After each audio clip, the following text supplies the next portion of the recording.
Assalamualaikum warahmatullahi wabarakatuh. Selamat datang kembali di video pembelajaran daring Bahasa Indonesia. Nah, untuk pertemuan kali ini saya akan menjelaskan mengenai teks deskripsi dengan materi, struktur, kebahasaan, dan jenis teks deskripsi. Sebelum kalian lanjut videonya, jangan lupa di-subscribe, di-like, di-komen, dan di-share ke teman-teman kalian. Dan jangan lupa nyalain lonceng notifikasinya, supaya kalian tetap berlangganan di video pembelajaran berikutnya. Jenis-jenis teks deskripsi.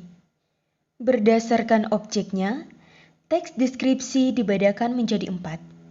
Yang pertama, teks deskripsi tempat atau spasial. Yang kedua, teks deskripsi benda. Ketiga, teks deskripsi waktu.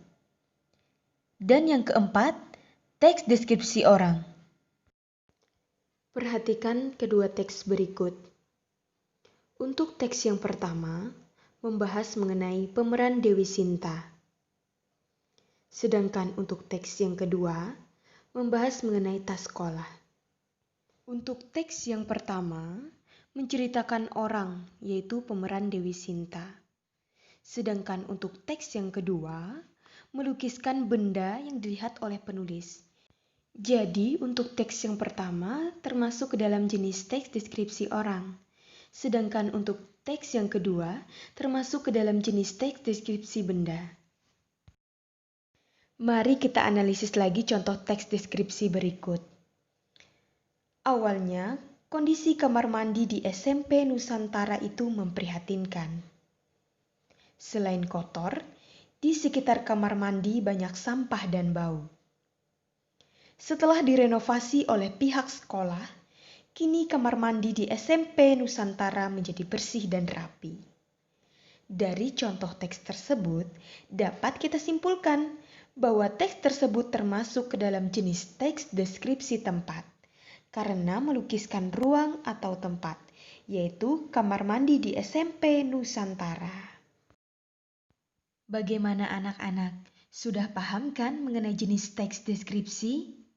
Yuk kita lanjut mengenai struktur teks deskripsi. Struktur teks deskripsi. Struktur teks deskripsi terbagi menjadi 2. Yang pertama, identifikasi.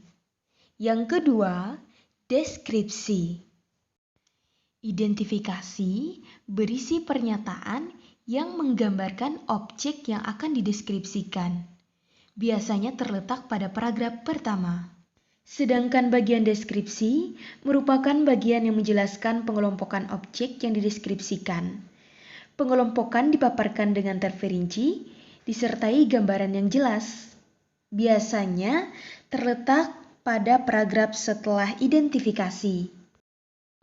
Kebahasaan dalam teks deskripsi. Untuk kebahasaan dalam teks deskripsi terbagi menjadi 7 bagian. Yang pertama, menggunakan kalimat penjelas.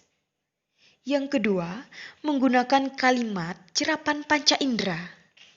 Yang ketiga, menggunakan pilihan kata dengan emosi. Yang keempat, menggunakan kata berimbuhan. Yang kelima, menggunakan kata bersinonim. Yang keenam, menggunakan kata depan. Dan yang ketujuh, menggunakan huruf kapital. Untuk penjelasan mengenai kebahasaan teks deskripsi akan dijelaskan di video pembelajaran berikutnya. Tetap stay tune. Wassalamualaikum warahmatullahi wabarakatuh.